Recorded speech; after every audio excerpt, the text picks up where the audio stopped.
ورسوله الذي لا نبي بعده. اللهم صل وسلم على نبينا محمد صلى الله عليه وسلم وعلى آله وصحبه أجمعين. اتقوا الله حق تقاته ولا تموتن إلا وأنتم مسلمون. Kata Allah, ittaqullah, bertakwalah kamu kepada Allah pada sesuatu. Ya ayyuhalladzina amanu taqullaha wa la tamutunna illa wa antum muslimun. Yang dipanggil adalah orang yang beriman, bertakwalah kepada Allah, jangan mati kecuali dalam keadaan Islam, dalam keadaan selamat, dalam keadaan berserah diri. Artinya jangan mati dalam keadaan membawa beban yang berat.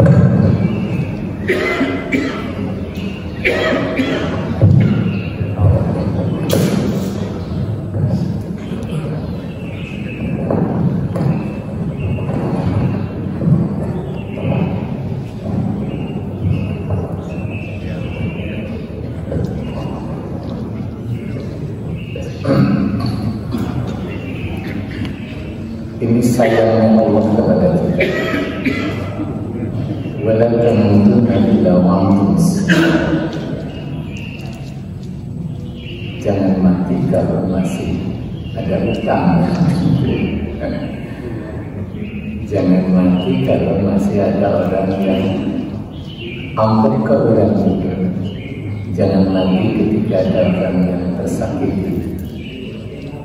Jangan mati ketika ada harta haram yang haram. Atau jangan mati ketika kita mengambil keputusan yang kurang adil. Itu sayang Allah. Illa wa antum muslimun. Nah, kalau Allah menyayangi kita seperti itu, barangkali kita harus siap-siap karena kita tidak terasa bahwa hari per hari, detik per detik, hak kita untuk menikmati dunia ini kan makin kurang oleh Allah. Sana yang semakin ditambah ketika orang tahu panjangnya terus pendekkan siapa. Nah, karena sayangnya Allah kepada kita sanggup seperti sekarang. Bagaimana kita mendekatkan diri kepada Allah Subhanahu wa Ta'ala dan tidak berlebih. Kadang-kadang ketika kita diberikan kenikmatan, menikmatinya itu berlebih. Siapa yang menikmati berlebih adalah orang-orang yang diberikan kenikmatan yang cukup. Allah SWT mengingatkan, kalla inna insana la yatgha ad-du'a istaghna. Jadi ketika manusia-manusia ini sungguh-sungguh benar-benar melampaui batas. Siapa yang melampaui batas? Ad-du'a istaghna. Ialah orang yang sudah diberikan kecukupan oleh Allah. Ini sudah dicap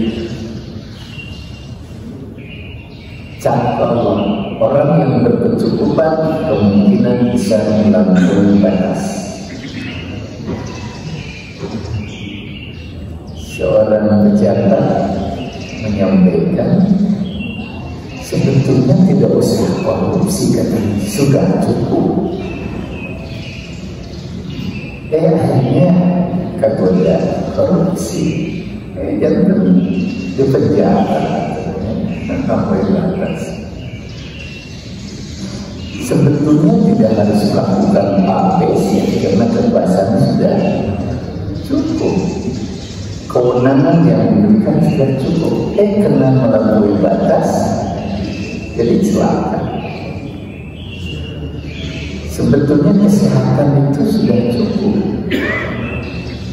Agar melampaui batas,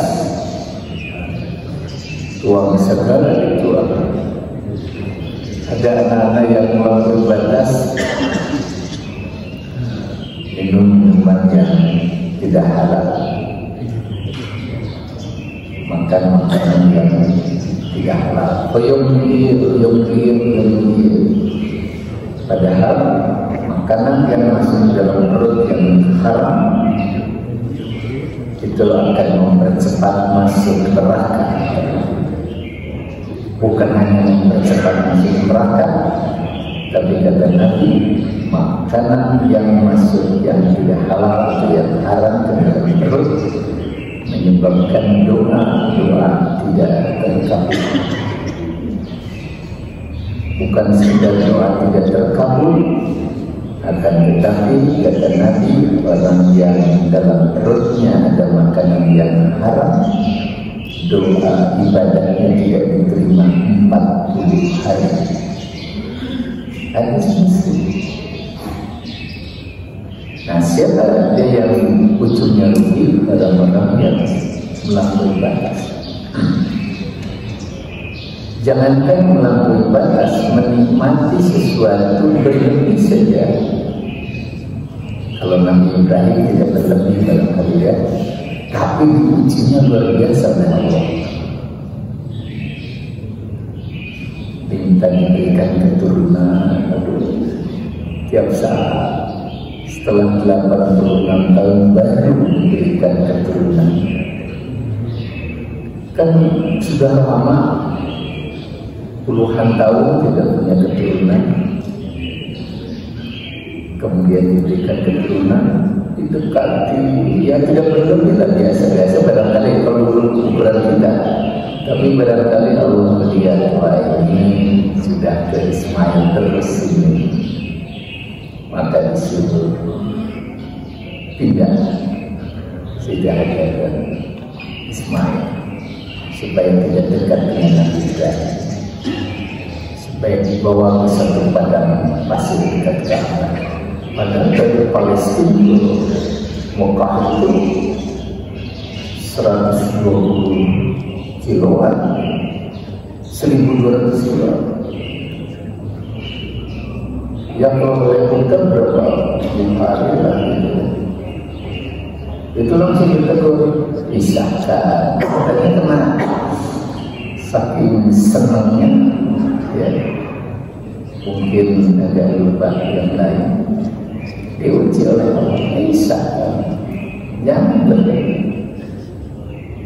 Baru setelah 13 tahun sudah panggil kembali. Setelah itu senang bertemu kembali, berkorban yang banyak. Karena Nabi Ibrahim ini kekayaannya banyak, lebih 1.000 kami, 300 lembu, lebih dari 100 indah, kurban banyak. Nabi Ibrahim berkorban banyak. Jangankan kambing, unta, lembu, anak saya yang kau diminta oleh Allah saya berikan. Itu janjinya, senang-senangnya tapi tetap cinta kepada Allah. Maka ditegur oleh Allah, hai Ibrahim, penuhi janji dalam kurban 100 kambing. Ditolak bukan itu janjinya. Karena sampai pada peristiwa di anaknya lahirlah peristiwa Tarwiyah, Arafah dan Nahar. Dari mana itu? Sedikit dagingnya dari mencintai ya, panjangnya. Kemudian apalagi kita jauh sekali melampaui batas berlebih dalam hidup itu. Kalau Nabi Ibrahim kesayangan Allah ditegur langsung. Kalau hamba Allah yang sekarang, Allah tangguhkan seluruh dosa-dosanya kecuali ajil rumah yang mempercepat siksanya di dunia adalah orang yang hukum walidain, yang dosa pada orang tua Al-Baghi disebutkan orang yang menyimpang dalam arti berlebih, disebutkan orang yang berzina. Apalagi orang yang memutus silaturahim, seluruhnya Allah tangguhkan dari kiamat siksanya, kecuali yang ketiga, orang yang dosa pada orang tua, menyakiti orang tua, Allah bercela. Tinggal yang orang-orang yang menyakiti. Kedua, itu harus menyakitinya. Ketahuan anak membunuh bapaknya, sakit hati. Bisa tidak di Palembang, di Yogyakarta membunuh bapaknya. Sana-sana bunuh bapaknya, istri bunuh suami, terus kalian tenangnya buat tempat. Ya Allah, kata gagana itu ibu-ibu, terus gagal yang mulai. Membunuh suami bunuh istri. Kalau antar sana ya barangkali udah banyak lagi. Jadi berlebih. Jadi ketika kita, kalau tadi saya sampaikan, ketika kekasih Allah langsung antar di dunia agar dari kiamat terbebas dari beban. Yang lain seluruhnya ditangguhkan kecuali orang yang berdosa menyakiti orang tuanya, yang kedua orang yang berzina, yang ketiga orang yang memutus silaturahim. Kalau ada orang yang terus-terusan dipersulit dalam hidupnya, koreksi barangkali yang tiga itu yang menakutkan, terutama orang atau banyak memutus silaturahim. Langsung Allah tegur. Mungkin saja kesulitan demi kesulitan dihadapi. Nah, siapa dia orang-orang yang melampaui batas sehingga yang terbawa bukan perbekalan akhirat tapi beban akhirat. Padahal kata Nabi, khafifil himlan, ringankan beban. Fa innal aqabatu ta'um. Sesungguhnya tanjakan itu akan terjal. Perjalanan dari kiamat amat sulit, ringankan. Tapi dalam kalimat berikutnya Nabi menyebutkan zaduka khudizalika, perbanyak perbekalan. Baina safar bani, karena sesungguhnya perjalanan itu jauh. Di satu sisi Nabi mengingatkan ringankan beban, di sisi lain perbanyaklah bekal. Nah, apa yang jadi bekal? Yang jadi bekal itu semua kenikmatan yang kita ubah menjadi amal saleh. Itu perbekalan, itu yang disebutkan tidak jadi beban, jadi perbekalan.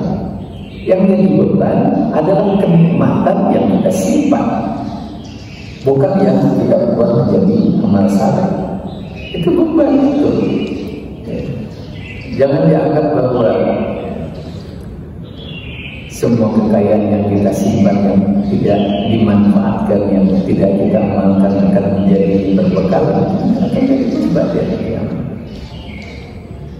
Dalam pertemuan lalu saya sampaikan, rekening bank itu bisa jadi beban, bukan jadi perbekalan. Ketika dikeluarkan untuk anak yatim, untuk fakir miskin, untuk beramal saleh, itu jadi berbekalan. Nah, orang-orang yang melampaui batas adalah orang-orang yang melakukan sesuatu di luar hak kewenangan dan sebagainya. Terus saya contoh lagi, contoh di alami oleh mereka yang diberikan nikmat yang banyak oleh Allah, tapi dengan kenikmatan itu dia tidak mengubah kenikmatan menjadi amal saleh. Nah, karena itu kata Allah, wa kulu washrabu wa la tusrifu innahu la yuhibbul musrifin. Makanlah kamu, minumlah kamu, tapi jangan berlebih. Tapi kalau kamu kenikmatannya mumpung nikmat ya. Tuhan kayaknya biasa bangun sudah mayat putih aja. Terus saya kadang sampai di dua pilihnya, bukan nikmat. Sana si mumpung kayak tanah banyak warga. Silakan makan, silakan ya. Wala tusrifu, jangan berlebih. Nah, ketika berlebih itu ujungnya ya, ada akibatnya. Tapi dalam sisi lain, gunakan sesuatu banyak. Nabi Allah memerintahkan kondisi binatang kulli masjid wa kulli. Jadi pakailah pakaian yang bagus.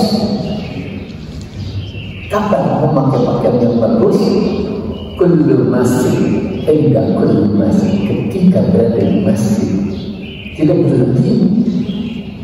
Kalau berpakaian bagus ke masjid, bahkan itu perintah Allah. Kalau keluar kemarin pagi-pagi sekali, terus ayo moke, melewati. Sisir dari pemimpinnya moke, so kalau sampai jalan itu ulang saya, gitu. Ketika ada perasaan sombong, sepanjang jalan ke dosa. Sepanjang jalan ke dosa.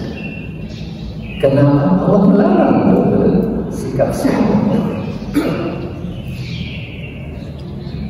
Dulu disampaikan innal ladzina yastakbiruna an ibadati sayadkhuluna jahannama dakhirin. Ketika kita semuanya bersikap sombong sekalipun dia beribadah kepada Allah, saya dulu jahannama dakhirin, Allah masukkan dalam neraka. Ketika di jalan sombong, di jalan untuk laki mati kalau nabi dia sekali beribadah ada di jalan banyak kita oleh dengan berlebih karena menggunakan sesuatu yang mahal yang dibanggakan. Nah, sepanjang jalan kayak beban, sepanjang jalan itu bukan perbekalan, itu beban. Tapi ketika yang tadi yang diperintahkan niat menuntut orang, kemudian memakai pakaian yang bagus datang ke masjid, selama pakaian terpakai Allah berikan pahala kebaikan untuk orang itu. Nah, oleh karena itu ada hidup itu harus ada alat pengendali. Tanpa alat pengendali akan terjerumus. Jadi hidup bukan dengan kekuatan, tapi dengan rem pengendali. Kekuatan saja cilaka. Bulan-bulan kemarin ramai bis pariwisata sebelum cilaka. Dari mana? Semuanya dari remnya belum, ya. Mobil nama bodi nasai yang kali nanti segala bodi nasai. Sekalipun mesinnya bagus, segalanya bagus, tapi kalau tidak ada rem, tiba-tiba terjerumus, tabrakan, nomor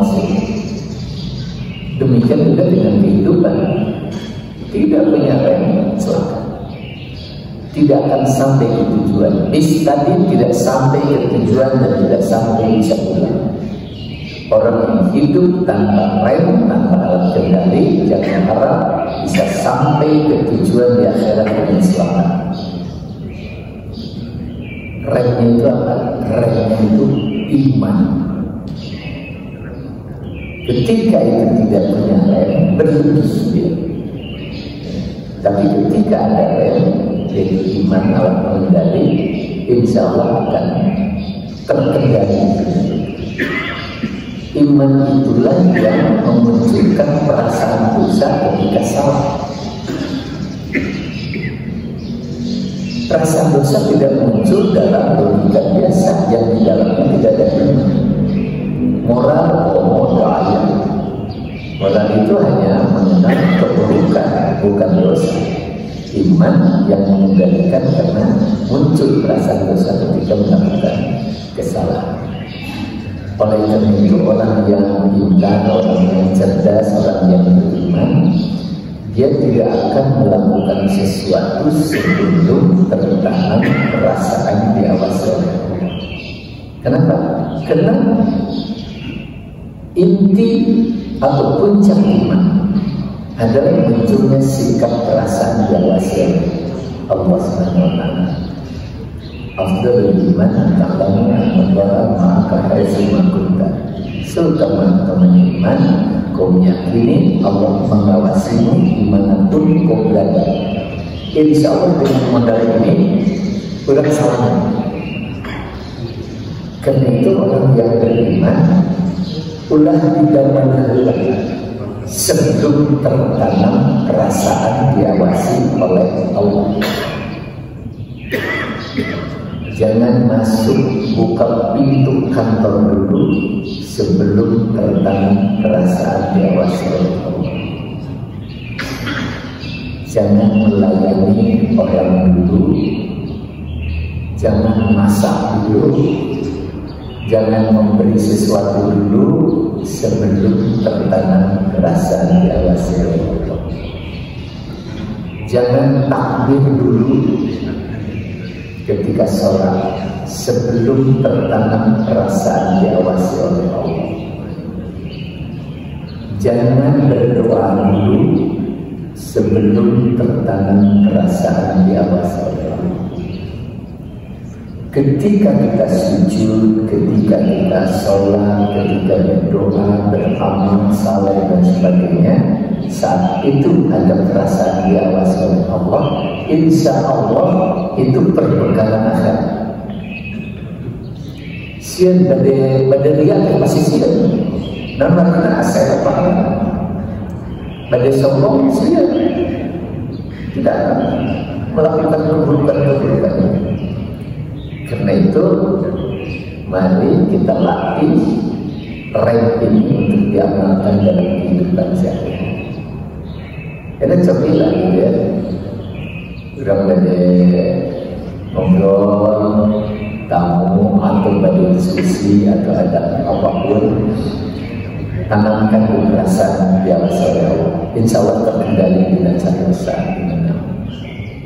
Ketika bekerja ada perasaan diawasi oleh Allah, insya Allah akan terkendali.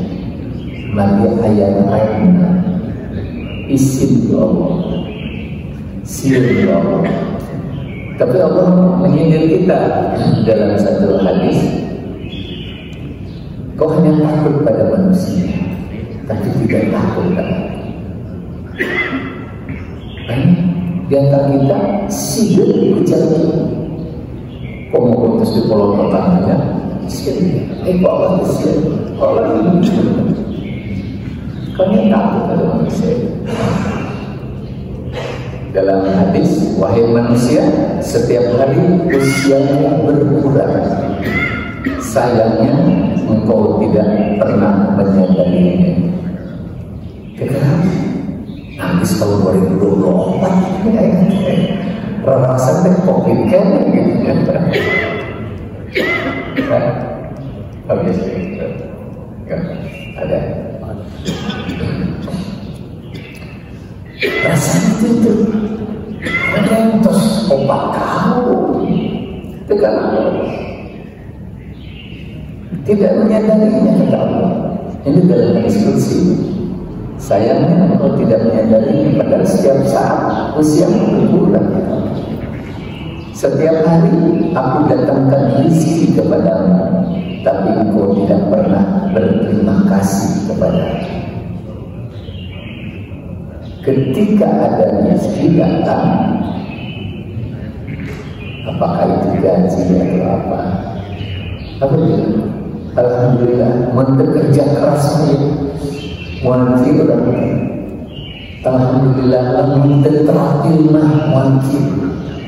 Jadi ketika sukses, yang dibanggakan diri sendiri. Padahal sering jamin pintar. sejalan kerja keras, tidak seperti kita begitu. Jadi siapa yang beritu? Allah yang beritu. Ya. Kata Allah, setiap saat, setiap hari didatangkan rezeki untukmu, tapi engkau tidak berterima kasih kepada hilang. Alhamdulillah bisa hadir. Upamanya olahraga yang masa olahraga perantara ikhtiar, tapi kesehatan Allah. Nah, karena itu orang-orang yang punya alat kendali insya Allah tidak akan demikian.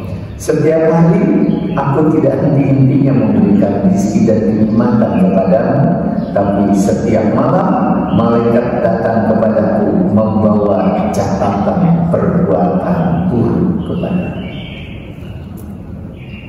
Dongkak. Detik mana yang Allah cabut kenikmatan? Ada orang yang masih hidup? Tidak ada. Enak soprostin udara. Udara tidak hidup. Hari ini, subuh ini, beda dengan udara kita hidup subuh kemarin. Berterima kasih. Sekilas terima kasih. Ya. Padahal habis itu aturnya. Harus itu. Pada terjemah haji ulang, sawangi saya seberapa 40 juta sebenarnya sawangi. Karena di masa itu aksinya, aduh ya Allah, seumur hidup Allah yang tidak dicabut oleh Allah. Apakah udara, sinar matahari? Orang terkemas di dalam tubuh, ngalir darah keras. Itu seorang kesehatan. Apa itu? Sel-sel segala itu rumit, kompleks sekali. Orang mengalami ilmu agung dan macam sudah berhenti, jantung bekerja terus. Sekali berhenti untuk saya. Akhirnya terus Yusua 40 tahun, 50 tahun, 20 tahun, 70 tahun, 80 tahun, detak jantung itu 1 menit berapa? 80 rata-rata. Ya pun 80 ya. 1 menit dalam 1 hari berapa? Kau atau berapa? Kerja terus. Siapa yang mengerjakan? Allah itu. Udah hilangkan ini. Nah karena itu di sini adalah setiap saat kenikmatan diberikan, tapi setiap malam malaikat datang memberikan catatan burukmu kepada kita. Dan ya Allah, kadang-kadang sihir servisinya gitu. Kemudian disebutkan juga, engkau makan rezekiku, namun engkau tidak pernah merasa malu berbuat durhaka kepada-Nya. Dengan rezeki yang ada, dikembalikan, letakkan, sang sebajiku letakkan, mabok, dibalik rezeki, jalan haram, terisi salah. Padahal bukan kita berarti. Doamu aku kabulkan, kebaikanku tidak pernah putus-putusnya selalu mengalir kepadamu, tapi sebaliknya catatan burukmu tidak pernah berhenti sampai kepadamu. Subhanallah. Berdoa dikabulkan, ya Allah, alhamdulillah dikabulkan. Kemarin saya ngobrol dengan seorang mantan pejabat yang usianya sudah 80 tahun. Yang pertama, kaki kanan jatuh putus, dioperasi. Begitu pulang ke rumah, ngeras atau sehat, ngalagas ke jam naik ke kursi dikulit kaki kirinya jatuh dioperasi deh. Hampir sampai dia nangis dan menyampaikan berdoa dikabulkan ku Allah. Pada usia sudah 80 tahun, dua-duanya dioperasi, kotornya disampaikan, tapi oleh Allah disembuhkan kembali.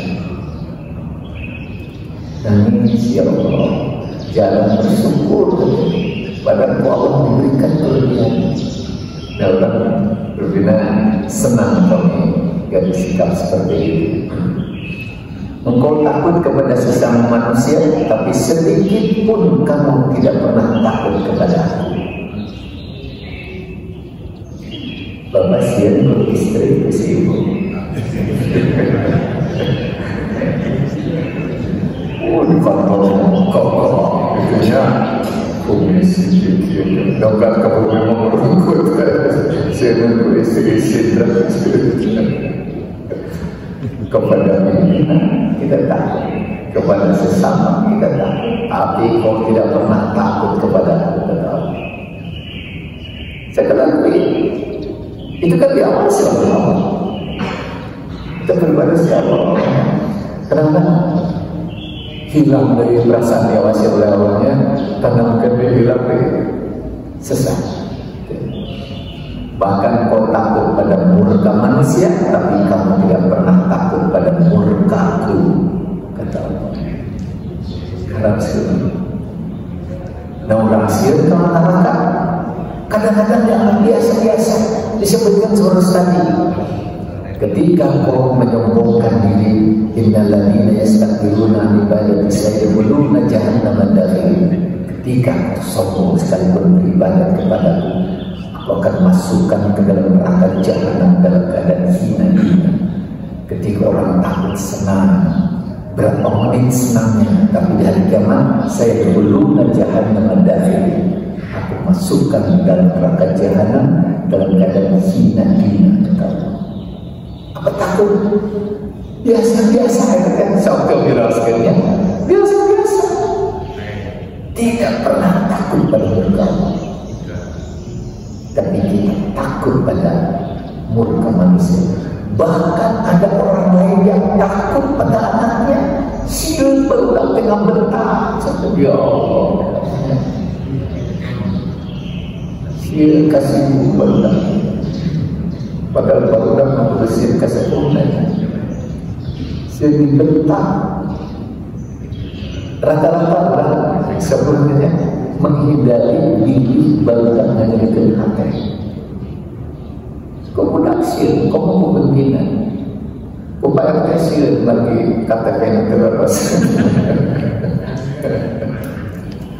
Nah karena itu kata Nabi dalam hadis Ad-Dailami, wahai sekali, masih dalam hadis ini, wahai sekalian manusia, ketahuilah olehmu bahwa dunia ini adalah tempat yang terjal, bukan tempat yang rata, bukan nyaman. Dunia ini tempat susah, bukan tempat untuk bersenang-senang. Bukan tempat untuk bersenang-senang. Tapi gimana kalau hidup jalan-jalan senang-senang, maka lebihnya asal istighfar ke Allah. Ada kan begitu ya. Kata Allah bukan tempat untuk bersenang-senang.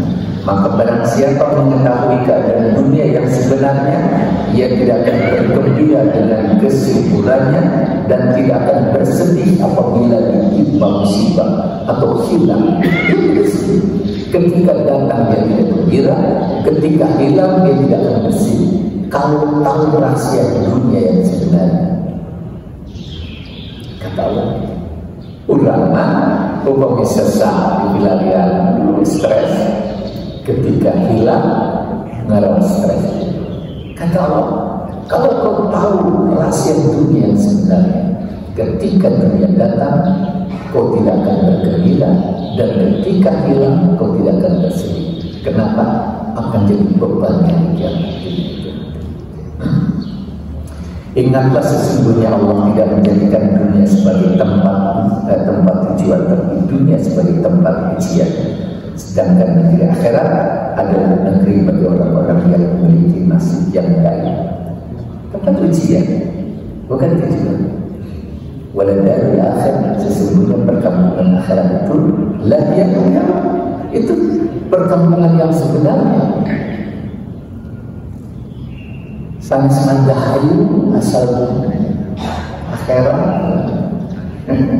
sanes ditasi, sanes tiga asal di akhirat, dan akan kembali ke akhirat, karena kehidupan yang sebenarnya di sana.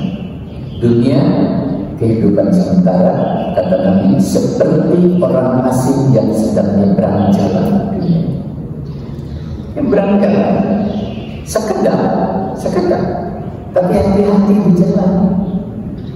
Jangan tertabrak oleh beca, tertabrak oleh motor, jangan tertabrak oleh mobil, jangan tertabrak oleh sikap sombong, jangan tertabrak oleh doli, jangan tertabrak oleh hasud, jangan tertabrak oleh riya. Mual kita kalau nyebrang memang. Oleh karena itu berhati-hatilah menikmati manisnya dunia, kata Allah. Berhati-hati. Kita diuji. Ya. Dulu saya sampaikan, kenapa kita manusia disimpan di dunia untuk diuji dengan kebaikan dan dengan keburukan? Karena Allah sudah buat dua tempat di akhirat, yaitu surga dan neraka. Siapa yang lulus, dia surga. Nah, karena itu bukan diberi kita, tapi diuji. Kalau diberi masa bertos binatang, tidak ada pertanggungjawaban dari kiamat. Kalau diuji ada pertanggungjawaban dari kiamat. Diuji dengan harta yang banyak, kekuasaan yang banyak, diuji dengan harta berkurang, kesehatan berkurang, itu semua ujian. Tapi yang paling besar pahalanya adalah ketika lulus pada saat diuji dengan penderitaan. Kenapa? Orang-orang yang paling sabar ketika diuji dengan penderitaan, itulah yang pertama Allah panggil dari kiamat, Allah masukkan dalam surga Allah SWT. Dan janganlah kamu terlalu cepat meramaikan dunia yang telah ditetapkan oleh Allah karenanya. Jangan cepat meramaikan dunia. Wah, senang mumpung hirup, mumpung hirup, senang hirup, kalau bakal terkena. Dan janganlah pula kamu selalu bergantung kepada, jangan bergantung pada dunia. Seolah kami kurang daya hartosnya, hilang kehidupan itu selalu. Jangan bergantung pada Allah, pada dunia. Sementara Allah menghendaki kamu menjauhinya, sehingga jadilah sebagai orang-orang yang dibiarkan oleh Allah, dan Allah akan membenci ketika dia bergantung pada dunia. Allah biarkan. Dan ketika dia menjadi orang-orang yang sombong dengan dunia dan menjadi orang-orang buruk, pembenci, itulah orang yang paling dibenci oleh Allah. Siapa yang paling dibenci? Berdendam. Kenapa? Orang yang berdendam itu biasanya orang yang terambil dunianya. Sedangkan kamu termasuk orang-orang yang berhak menerima sisanya dari orang-orang yang bergantung pada dunia itu. Nah, oleh karena itu dalam keterangan lain, hadis Ibnu lain dari Hakim, katanya, janganlah nafsu keduniaanmu membuatmu lupa persiapan perbekalan di akhirat dengan membangun apa yang tidak akan kamu diami selama. Sampaikan kamu membangun sesuatu yang tidak akan kamu diami selama. Oh, bisa saya ya, kamarnya nyaman, ini ruang tamu saya, di dapur saya, memang kayak musola. Tapi itu tidak akan diam. Kamu bangun sesuatu yang tidak akan diam. Kemudian kamu mengumpulkan apa yang tidak akan kamu makan. Kumpulkan sebanyak-banyak, tidak akan termakan. Seperti tadi, harta kekayaan tidak akan termakan semua yang dikumpulkan. Dan kamu bercita-cita tentang apa yang tidak akan kamu dapati cita-cita. Nah, itulah yang tidak boleh dilakukan oleh seseorang manusia. Kita lupa sebenarnya, kita lupa persiapkan berbekal akhirat yang dilakukan hanya berbekal sebatas dunia saja. Nah, karena itu raihlah pertolongan Allah. Apakah Allah menyebutkan akan menolong orang yang beribadah langsung hablum minallah? Bukan. Karena ibadat ini kewajiban dasar. Tapi yang akan ditolong, akan bersama Allah adalah orang yang selalu menolong sesama. Itu yang akan ditolong. Innallaha fi 'aunil 'abdi ma damal 'abdu fi 'auni akhihi. Allah akan menolong, akan bersama hambanya, menolong hambanya selama hambanya menolong saudaranya. Itu yang menjadi.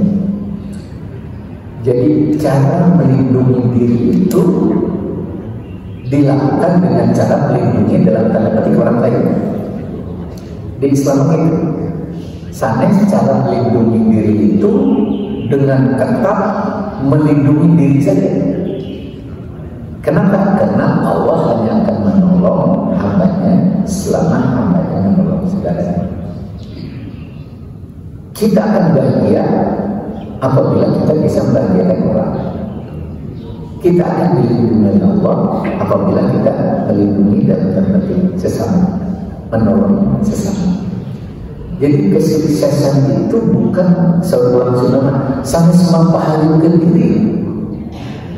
Seorang kalau orang ya oke, jam masa depan rumah, masa depan teh sana sebulan. Masa depan teh ayah di tetangga, ayah di sahabat, ayah di istri, ayah di suami, ayah di anak. Melalui mereka lah kita titipkan kepada Allah masa depan kita. Jadi orang-orang yang tidak peduli pada zaman tidak dijamin masa depannya akan terbebas dari kesulitan. Yang akan dibebaskan dari kesulitan masa depan, Assalamualaikum warahmatullahi wabarakatuh. Yang orang yang memberikan kemudahan pada teman-temannya, sahabat-sahabatnya, itu yang akan dibebaskan dari kesulitan. Nah, kenapa kita selalu melindungi diri ketat, disiapkan segala rupi, harta dan segala? Sulit mohon dasarnya saya tak caranya, ya. Caranya yaitu melalui orang. Nah, karena itu mengapa ketika kita beramal untuk diri hanya satu kebaikan, tapi beramal atau bersedekah untuk orang lain Allah lipat gandakan sampai 700 kali kebaikan. Karena Allah kecilkan di teman-teman itu, di sahabat-sahabat itu 700 kali kebaikan. Itu kadang-kadang orang memilih gizi, termasuk untuk beramal. Aduh mahal, sangat mahal. Allah lipat gandakan 700 kali lipat. Sedekah lipat gandakan 700 kali lipat. Termasuk naik haji. Sebenarnya Allah lipat gandakan 700 kali lipat. An-nafaqatu fil hajj kan-nafaqatu fi sabilillah. Ad-dirham bisa menjadi nafkah yang kau keluarkan untuk haji seperti nafkah yang kau keluarkan untuk sabilillah. Ad-dirham, satu dirham yang kau keluarkan bisa menjadi Allah lipat gandakan 700 kali lipat. Jadi melalui orang inilah pahala besar diperoleh. Kalau melalui diri sendiri kecil. Gaduh tuangan, bismillah, dituang sendiri satu kebaikan. Gaduh tuangan, bismillah, ikhlas, Dipaparkan ke orang yang sedang kelaparan atau memang sedang ingin menikmati, itu juga sekali kebaikan. Karena itu sekali lagi kalau ingin ditolong oleh Allah, jangan fokus pada diri sendiri. Urusan kekurangan diurus Allah. Yang melindungi kita bukan kesehatan kita, bukan pengetahuan kita, bukan badan kita. Yang mengurus masa depan Allah. Allah akan memberikan jaminan masa depanmu akan terbebas ketika engkau memberikan bantuan untuk membebaskan kesulitan sesama. Siapa sesama itu? Keluarga itu sesama. 1 dirham kau keluarkan untuk fakir miskin, 1 dirham kau keluarkan untuk sedekah masalah, dan 1 dirham kau keluarkan untuk keluargamu, maka yang paling afdal kata Nabi yang kau keluarkan untuk keluargamu.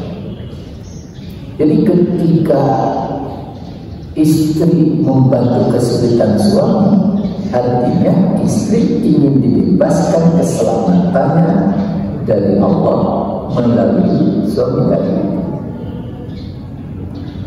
Suami membantu kesulitan istri juga sama. Allah jamin masa depan akan dibebaskan karena kau sudah membebaskan kesulitan istri.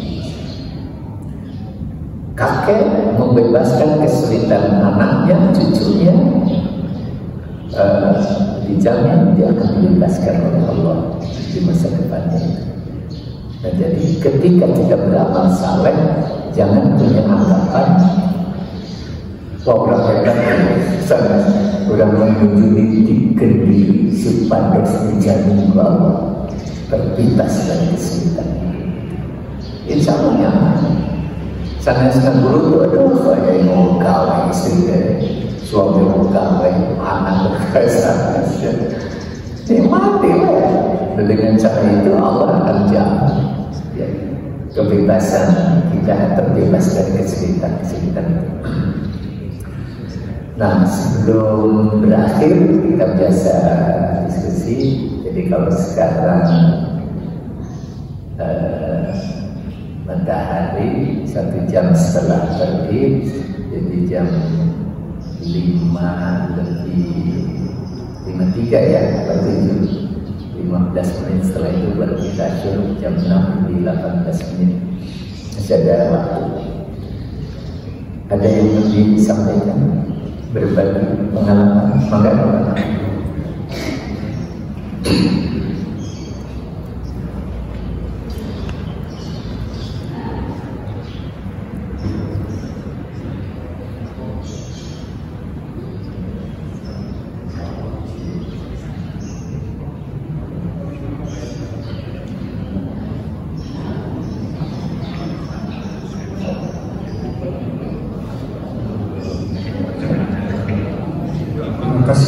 Assalamualaikum warahmatullahi wabarakatuh. Waalaikumsalam. Saya ingin mencoba bertanya pada Pak Guru. Sebagai contoh, seorang yang mendapat kedudukan dan jabatan, dia berkesempatan untuk mengambil apa yang sampai disampaikan dari umpamanya korupsi. Kemudian dengan hasil yang banyak itu digunakan untuk keluarganya, untuk membantu teman-temannya, untuk berbuat kebaikan di sana, di sini, dan di sana, sehingga di pandangan orang banyak dia itu adalah orang yang dermawan. Tapi sebagai kekurangan tadi bahwa itu didapat dengan yang bukan arti. Ada pepatah orang Jawa bilang ojo mono, betul. Mono tapi ojo mono, sehingga apa yang ambilnya itu adalah sangat banyak sekali, tapi dia banyak berbuat kebaikan juga. Dalam pandangan orang banyak, dia itu adalah seorang yang dermawan. Kemudian banyak doa juga diberikan pada dia karena dia dianggap orang baik. Nah, ini kami bagaimana ini untuk pendapat Bapak? Terima kasih. Assalamualaikum warahmatullahi wabarakatuh. Assalamualaikum warahmatullahi wabarakatuh. Beramal itu melalui materi yang halal dan cara yang halal. Ketika yang digunakan untuk beramal itu tidak halal, haram, nah harta yang haram itulah yang kata Nabi akan mempercepatmu masuk neraka. Kita tidak beramal dengan harta yang haram, sangat beramal. Orang melihat itu dermawan, baik, boleh, tapi Allah mencatat bukan kebaikan, tapi dosa. Seperti seorang pejabat ada yang pernah bertanya, tadi apakah harta yang dapat hasil korupsi kalau dikeluarkan zakatnya itu boleh tidak? Saya bilang nggak boleh kan, nggak boleh dizakati, terus harus digunakan, kembalikan itu harta itu. Karena yang dizakati itu syaratnya satu, harta milik sendiri. Kemudian yang kedua, sudah 1 tahun berputar, sudah kena besar. Nah, beramal pun sama. Kalau beramal yang tadi melalui korupsi, ada hadis Bukhari menunjukkan ini di kiamat nanti ada 3 kelompok orang yang akan kita bertanggungjawabnya oleh Allah. Allah sampaikan kenikmatan waktu di dunia, dia terima. Ya, saya terima kenikmatan itu. Digunakan untuk apa kenikmatan itu? Kata Allah, kata dia, kata manusia itu dalam hadis, tidak ada kenikmatan yang kau berikan kecuali yang kau berikan untuk sedekah.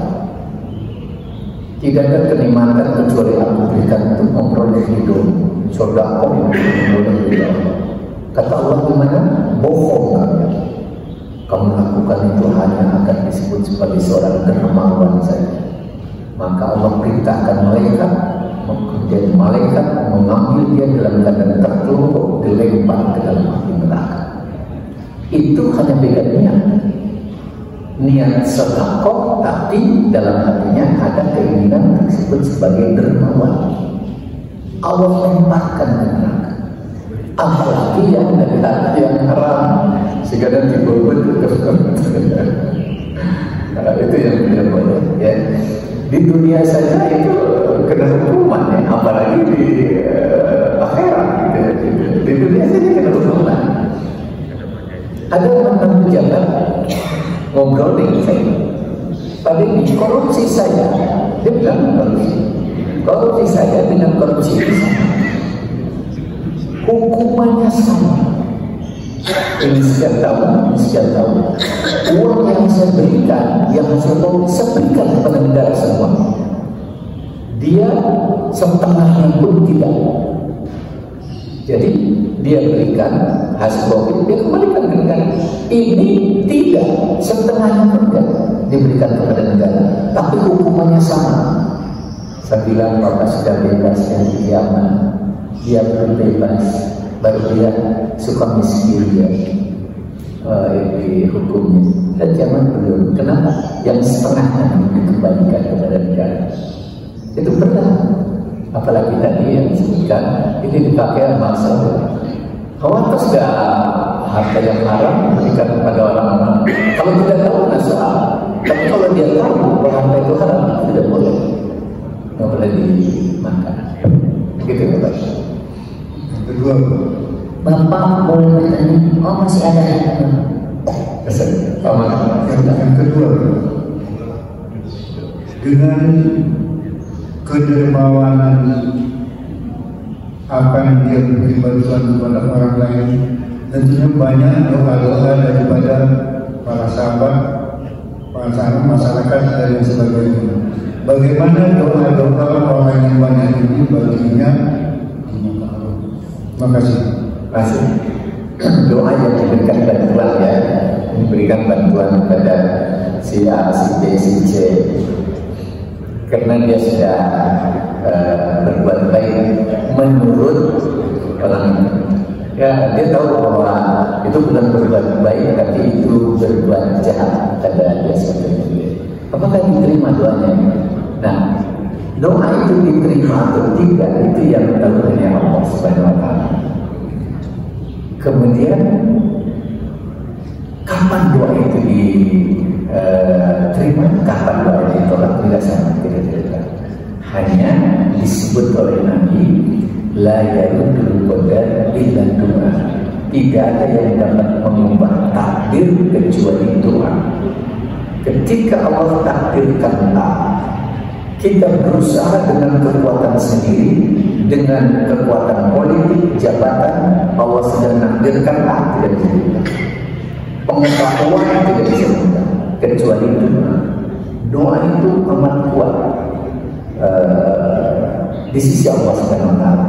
Nah, bagaimana doa orang-orang ini? Apakah dikabulkan? Itu hak Allah. Kita sudah tahu. Apakah Allah akan mengabulkan doa orang-orang seperti ini? Tidak, Allah. Ya.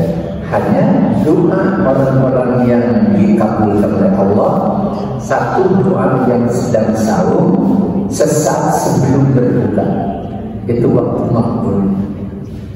Yang kedua, doa yang sedang di perjalanan. Jangan salah ketika macet di perjalanan, doa sedang makbul.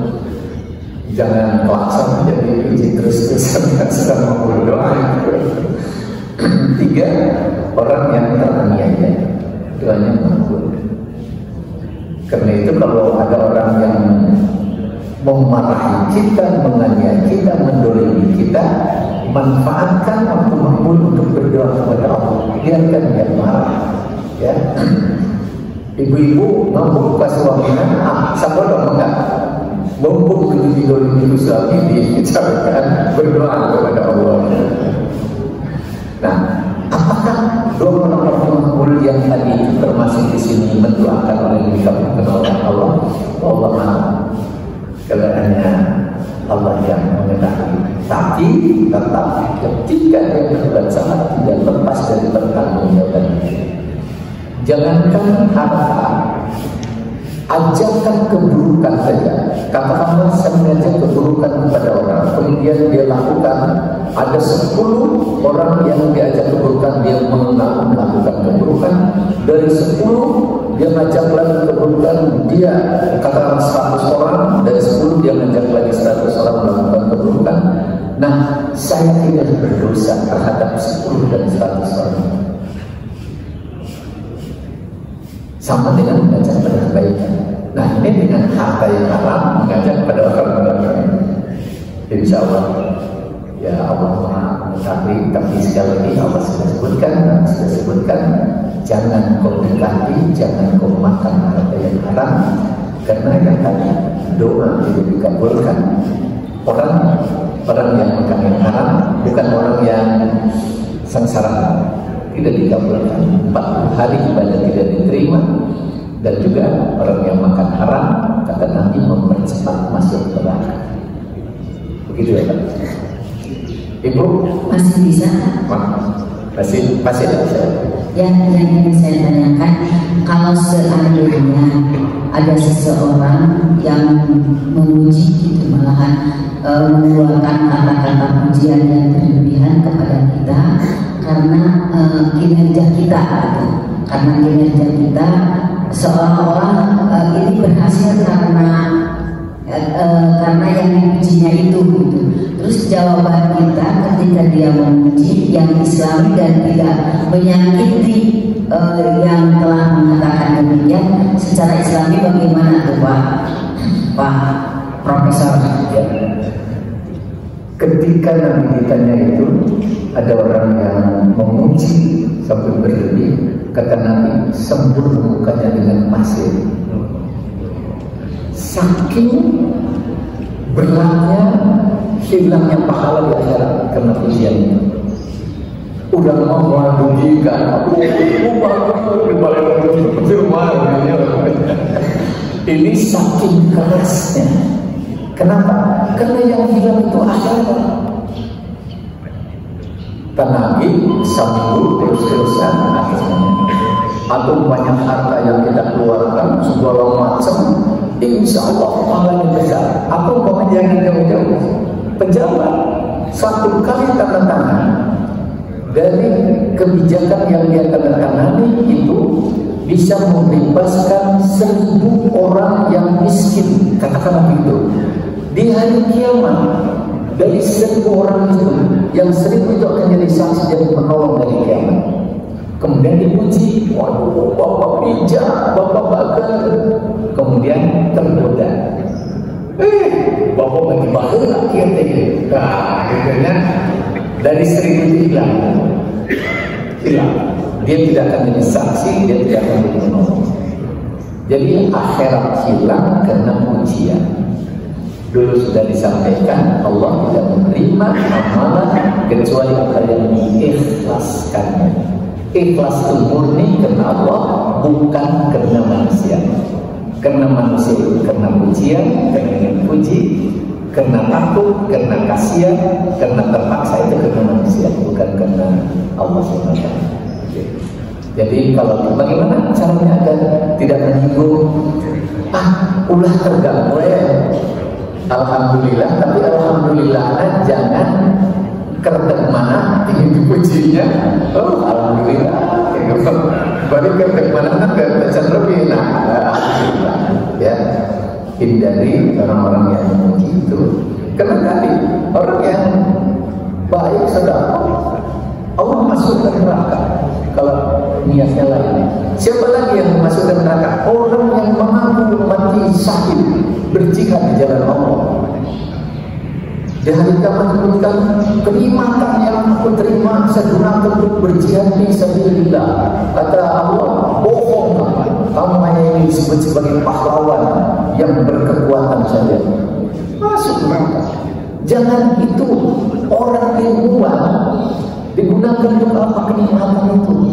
Kata manusia itu, ya Allah saya gunakan untuk mencari ilmu, memberi ilmu seperti sekarang ini, untuk mengaji. Kata Allah, bohong kamu hanya ingin disebut sebagai orang pintar dan orang yang bisa mengaji Al-Quran.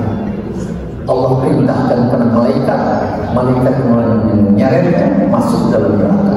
Naudzubillah. Jadi ini bahaya terbesar, bukan dilempar oleh bom, bukan dilempar batu oleh tetangga, tapi dilempar oleh pujian-pujian. Itu bahaya terbesar. Makanya jawaban Nabi tadi, lempar dengan pasir mukanya. Itu saking kerasnya sampai secara Nabi seperti itu. Begitu. Karena sudah tiba saatnya pensiun. Terima kasih, mohon maaf apabila ada hal yang kurang berkenan. Subhanallah wa bihamdihi asyhadu an la ilaha illa anta astaghfiruka wa atubu ilaik. Assalamualaikum warahmatullahi wabarakatuh.